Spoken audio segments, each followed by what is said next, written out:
Hey guys, what's up? Welcome back. I think we're all here now. Okay, beautiful. We have it on the YouTube. What's up, TJ? What's going on? First one in here, dude. Very, very nice. Sorry, slight technical difficulty there at the beginning. Having some trouble with the camera popping in and out. So if it does, camera goes out and you can't see me. Really doesn't matter. I don't have much to say. You'll see on the board. We're gonna be talking nutrients today. As the title says, the key kind of point of this video is Jack's new 51226, or no, not 51226. What am I talking about? 01226. Zero nitrogen being the key here. And this is super comparable to Athena, super comparable to the master blend out there.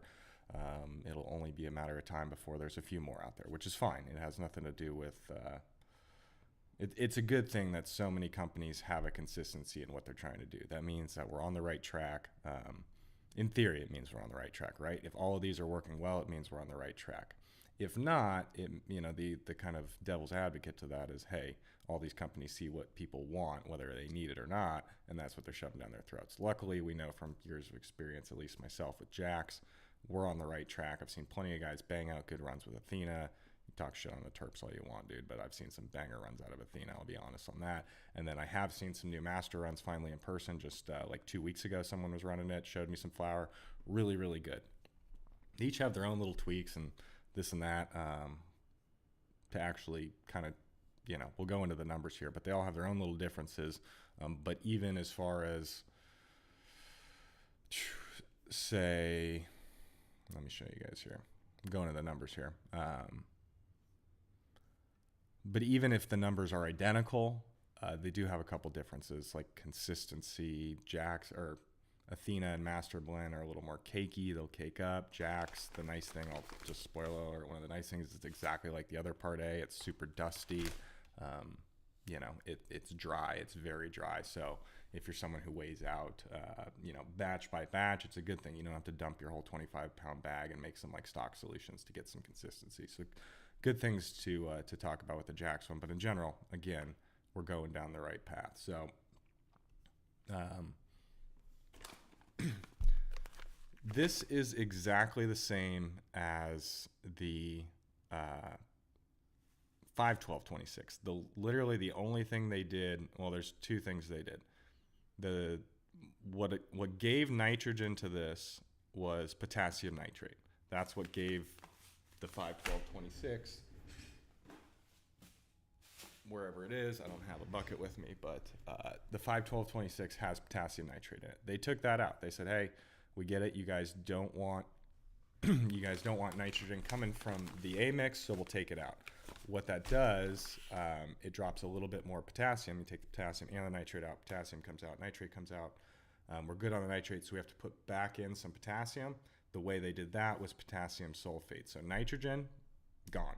Say goodbye. Zero nitrogen. Sulfur, because of that, is going to go up ever so slightly, which is okay. It's pretty much inert at the levels we use it at. And then lastly, all the micros are identical. So we're hitting 3.5% of iron, 0.5 of manganese. Let's go back to let's go back to the numbers here.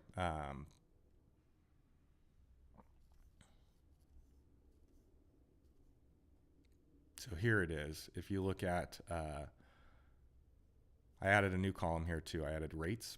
So instead of having it up here, we have rates. So we are running Jax 51226 at my 4-2, and we're running Jax the zero nitrogen at 4-3. I don't know exactly what Jax recommends. Okay, here you go. It says right on the bag, 3.6 or 3.7 grams. That's exactly what they recommend as the regular. But we're going to fill it in with a little bit more calcium nitrate. And so the differences here, like I said, are sulfur.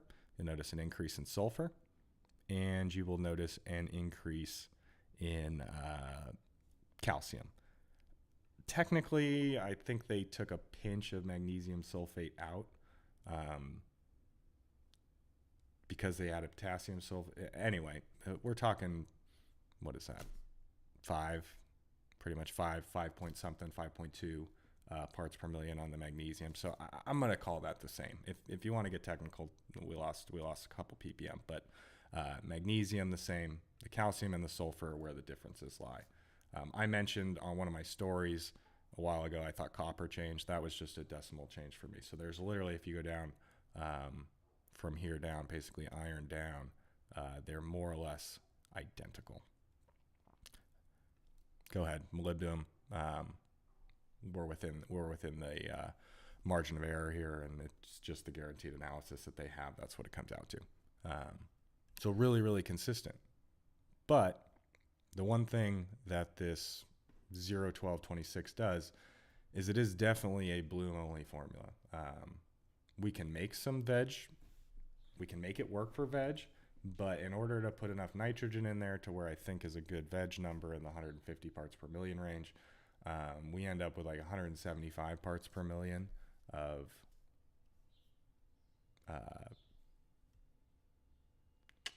potassium or calcium.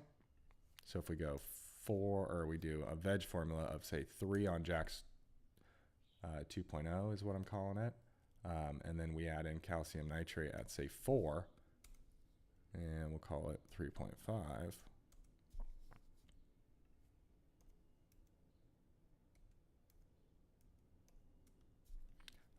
That gets us close, maybe 3.7.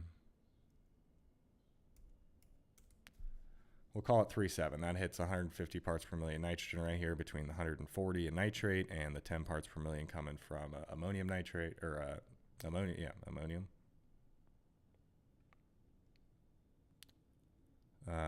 And then everything else is pretty solid. We drop well below the 200 threshold on potassium, which I don't think you need more than 200. I think 170, 175 is a really good target for a veg number there.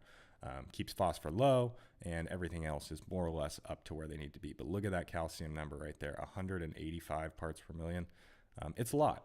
I'm not gonna lie. I think calcium's a good thing, but at 185, it potentially could cause some issues just with some potassium and magnesium. I mean, you'll see it. LED growers will probably think some magnesium issues, but I've ran it. I've done one run with this so far and haven't had any issues.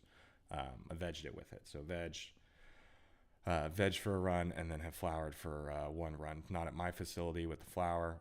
We vegged here and then moved plants to go flower at a buddy's place. But he ran it, did really, really well. But the veg worked despite the calcium issues. The one thing I will say is we used RO water to veg, so we have pretty much zero micronutrients, zero calcium, zero stabilization in that RO. So that extra calcium from the calcium nitrate definitely helped it out. So I think the stability that it gave kind of outweighs the potential. So again, this is only potential. We're playing devil's advocates. What's the worst that's going to happen here? Worst that's going to happen, you're going to have a little bit of calcium override there and potentially pull on magnesium. That's it. But really, let's be real. That's where the 5-12-26 comes in, and that's the same reason Athena has a I guess I don't have it anymore, but Athena has a bloom and a grow for that specific reason, because if you try to do it all with the bloom, you just end up with a little bit too much calcium and potentially a little bit too much potassium and phosphor too, but I haven't seen enough tissue analysis and solution analysis combined to really like dispute that in any way. So as much as I think an all-out feed at 3 EC is definitely overdoing it, an all-out feed at 1.5 to under 2 EC, that's a little bit more reasonable, and that's where like an LCF or a low constant feed situation, which is what Jack's and a lot of like greenhouses use, they're better in that because they're just consistently running. If you're going to consistently run it, you're going to get stacking no matter how much, unless you're just flushing every other day, you're going to get some stacking. So you need to run a lower EC. So by the time it stacks, you're at a reasonable EC. Okay. Yo, I'm going to pop out the chat. It's probably something I should have done a long time ago here.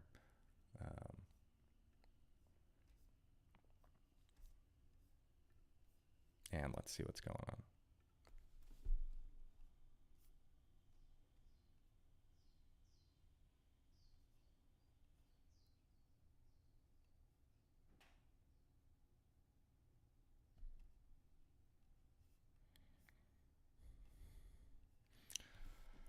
No, this is not. So going through the chat, this is not the 3-2-1 formula at full strength, but it's very similar. So if we go back to, what are you guys looking at, right? You guys are looking at everything. Okay. So if we go back to the nutrient thing, here is the quote unquote 3-2-1 formula in column 1. 3.6, 2.4 to 1.2 grams per gallon. What that ends up with is 93 parts per million of magnesium. And I'm going to be honest, that's just way too much. We got that 1 additional gram per gallon of magnesium for the sense the old outdated, this is an old outdated thing, but people would get a quote unquote magnesium deficiency under LED. And they'd throw magnesium at it and it would work. I will be honest, it did help. The issue is you'd end up with serious potassium lockout, especially as you started to push through stretch. And then you also end up with a little bit of over nitrogen, partly because of the nitrogen levels hanging out at 150 parts per million in general.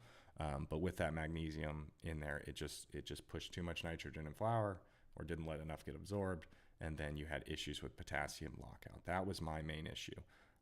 But it sort of helped the magnesium thing under the LED. Long story short, you raise your temps and potentially up your EC, but really, if you can run 80 to 82 degrees consistently, that was the biggest difference from guys just running way too cold under LEDs that don't have radiant heat coming out of the light in any form. So there was just no warmth of the plant tissue to get up to a decent Q10 coefficient of photosynthesis, and that's the exact reason why you started to see deficiencies, because it was just too cold.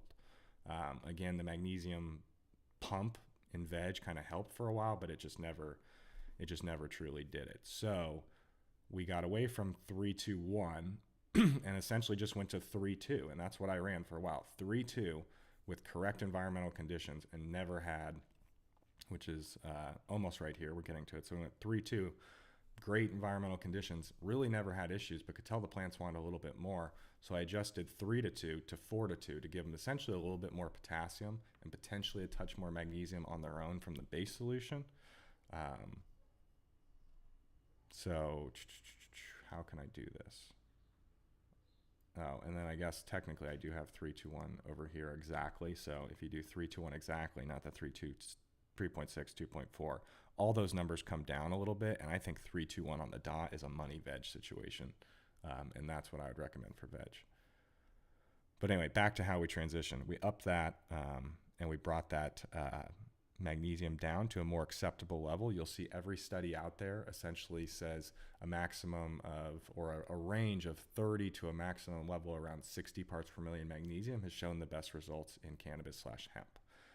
So we kind of float around that 60 part per million range, you know? And then the only downside to this, and this is, again, playing devil's advocates, I personally have never had issues with this, but some people are like, oh, 4-2, you're losing some calcium. You went down from, 114 to 95 there. I think 100 is a fair level. I think 120 to 130 is a little more ideal. Some people may have calcium deficiencies, but I've never seen it myself and have had very little reports of it. I'd imagine it'd be like an OG or something that just wants to suck the cal and mag out of the world. So those are the difference between what I ran. But you'll see this nitrogen level, it's 130. It's not the end of the world, and that's why I left it at 2.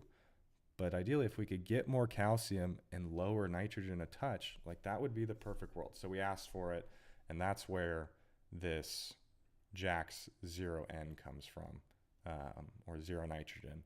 And all you did is essentially this 3-2, where I wish I had it on here, and I guess I could show it. Let's go to this. If we zero out everything here, and we put Jack's at 4 grams per gallon, this is the original part A with the 5, you get 52 parts per million of nitrogen supplied by that formula. That means no calcium nitrate. You have a head limit of 50 ppm already in there. So no matter how much calcium nitrate, you got another 50 parts per million of nitrogen coming in from this, and you don't get calcium with it. And that's the issue. So how do we get rid of this 52 parts per million? Well, that's, again, back where the A comes in. So we're going to do this quick. remember that 52. Okay, hold on. I did 4, right? Remember 52 on there, but also remember 55 and 228. 55 and 228. So we're going to zero that out, and then we go 4 on there. Look at that. We lost the nitrogen, but we maintained everything else, again, more or less identical. 55, 228. And so that's the key. The difference between these two formulas is literally just no nitrogen. So if our goal is to get to, again, 120 parts per million nitrogen, how do we do that? We got to add calcium nitrate. If we only added 2 grams like we did before, you only have around 80 parts per million in there. But that's because we're missing, in theory, it thought 50 should come from something else and would put us right at 130. That'd be pretty money. So we just keep upping it. And that's where I found that 3 is a really good number. Puts you at right around 120, 125 on the nitrogen. And then a fantastic 150 parts per million on the calcium. From there, you can dial it down. So say we get to week 6 of flower, week 5 of flower, and you're like, hey, I'm a dial a nitrogen guy down. That's what I do. I dial nitrogen down. So drop it down to 2. 80 parts per million nitrogen. If you fed 80 parts per million nitrogen consistently, you should have no deficiencies, have a nice taper off, start to hit senescence and fade. And then also the key to this is, look at, you've dropped nitrogen to jack diddly, 80 parts per million, but you're still at 100 parts per million calcium. That's where 321 exactly, or 3.6, 2.4, or 4.2, whatever you want to call it, they're all striving to hit that 100 calcium. So you're doing that with 0 nitrogen now. So that's your late flower, high calcium, fighting against botrytis. Don't have to switch to calcium sulfate or calcium chloride late in flower because you're holding those calcium levels long on their own. And then, hey, you want to be ballsy and go all the way to the end. Let's drop to 1.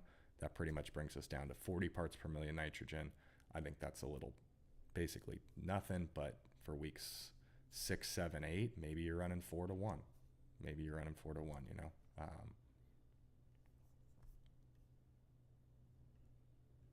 So what do you think?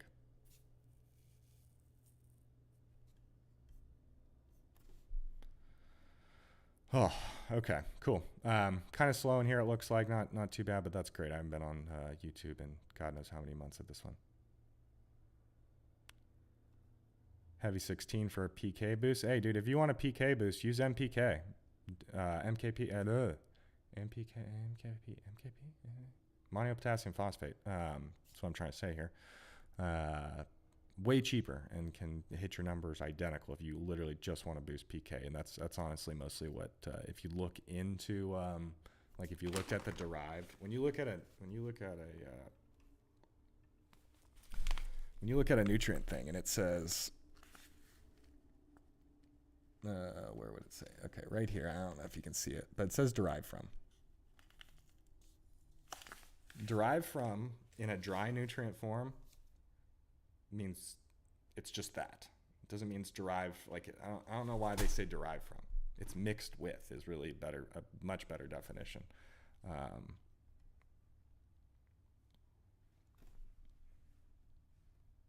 It's just such a better definition. But then when it comes to like a liquid, like a heavy 16 or something, like derived from means they poured it into water. That's it.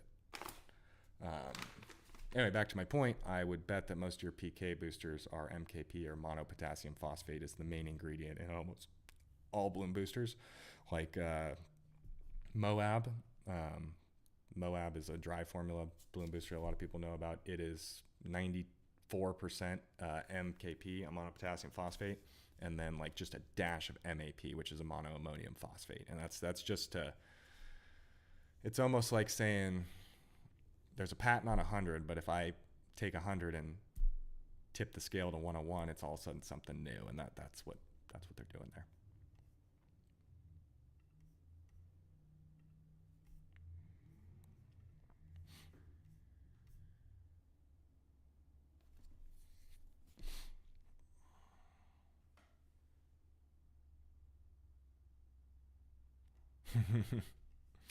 Very nice, dude. I'm glad you're getting off the advanced and the overpay for water.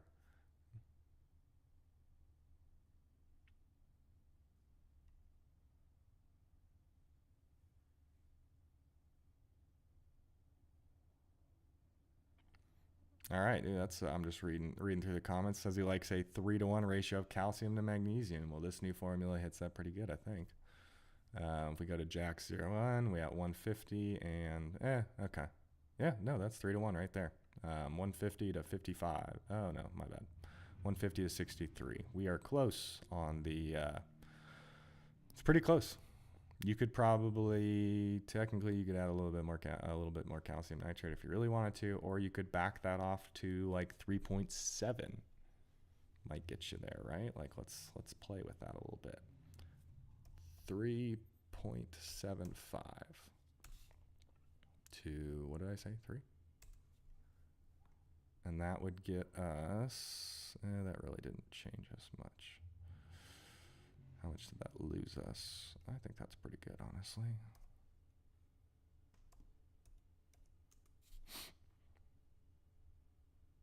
In my opinion, I think 200 parts per million of potassium is a pretty average, good, solid level.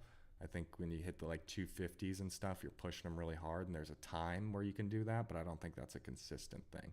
I think 190 to 200, and there's actually quite a bit of studies that are showing like 170 being a maximum yield kind of point. And a lot of studies actually showing, how do I say this, but almost potassium being inert in a sense, that it doesn't have an effect on yield or quality, and anything from, like I said, 150 to 260 or 350, something. I'll try to pull up the study here and post it on Instagram. But they showed very minimal difference between addition or subtraction of potassium, as where like things like magnesium, phosphor, nitrogen levels, those had like key impacts on both quality and quantity of the crop.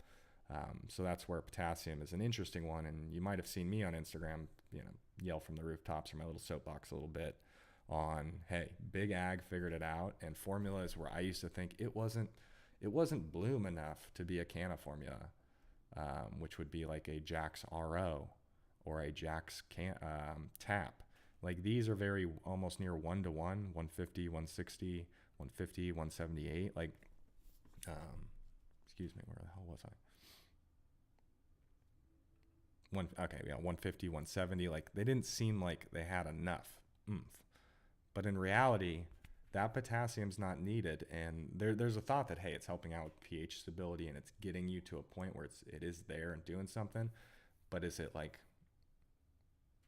it's almost inert in the sense for it adds EC, but it doesn't add any benefit. It's very weird. So potassium's one where, honestly, I think some of these could even come down, but with the 0 nitrogen and the control that you get of that, I think we can avoid some issues on the potassium side. And then the additional calcium you can have, it's good, but again, there's tweaking. So 3-2-1, you do 3-2-1 all day long, every day, you get a great crop. I've been doing it for years, and I've switched to the 4-2, and I pretty much don't change that, except I taper off the nitrogen in late flower and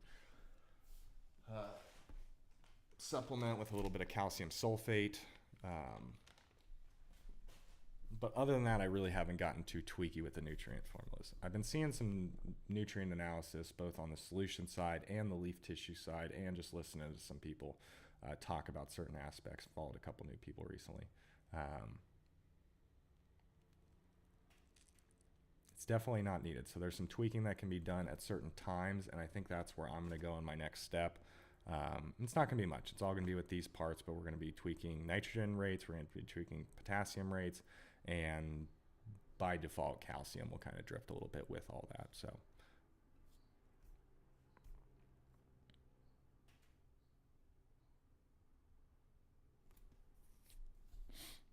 at what EC?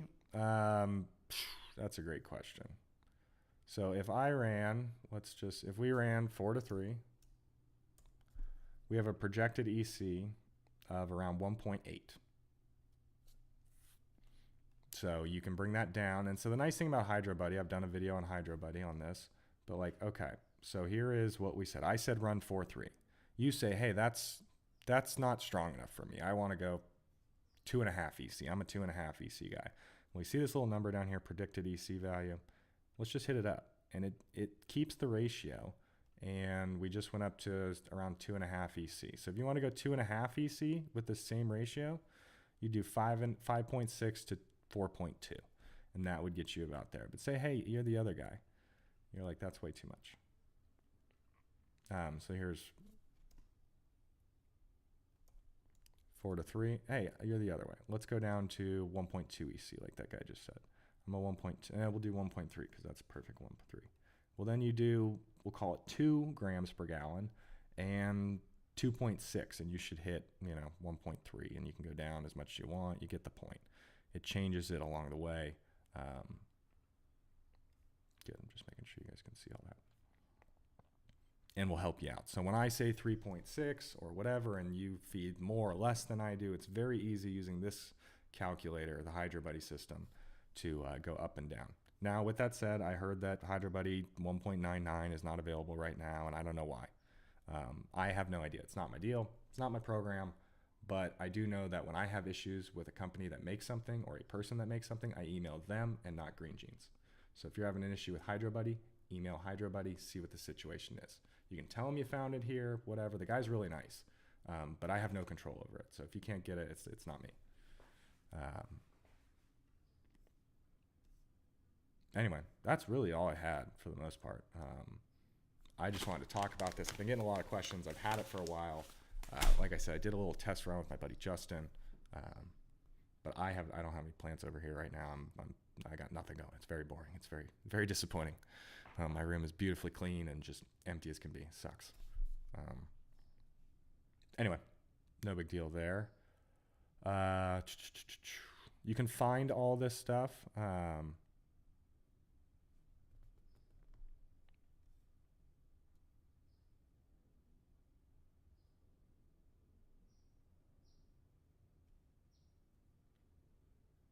So I'm just going to talk some shit back to this guy who thinks he has anything. Red Setter Farm. I'm only at 1.4, blah, blah, blah. Jack's reps hate my method. Dude, I've been feeding at like 1.6 my whole life. 3.2 is 1.6. Like that's standard for almost everything. Latent flour, I'm at 1 to almost 0.8 sometimes. And Jack's reps fucking love me. They I buy the 25-pound bags on my own, but they send me new shit like this all the time. Send me shirts, t-shirts. They love me. So they don't care if you run 1 EC. They don't care if they actually don't want you to run 3 EC. They're not on that thing. That's an Athena thing. They recommend 1.8. That's really, and they don't even recommend 1.8.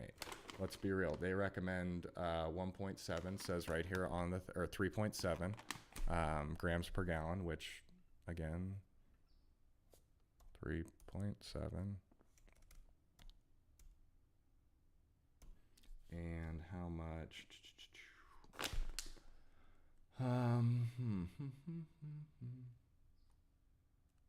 What do they recommend? See, they don't even recommend. This is the beautiful thing. They do not recommend a nitrogen level for you. That's fantastic. Some people are like, oh, what the fuck? They don't probably won't like that. But honestly, I think not recommending is the best thing they could do. But we'll just say we're like me, and we're going to go 3 grams. You got 1.7. So that's what they're recommending, 1.78, and we'll call it 1.8. Not 3.0, not 2.5, that. So, and again, if you're a guy who wants to run it lower, here you go, 1.2. Don't know what to tell you.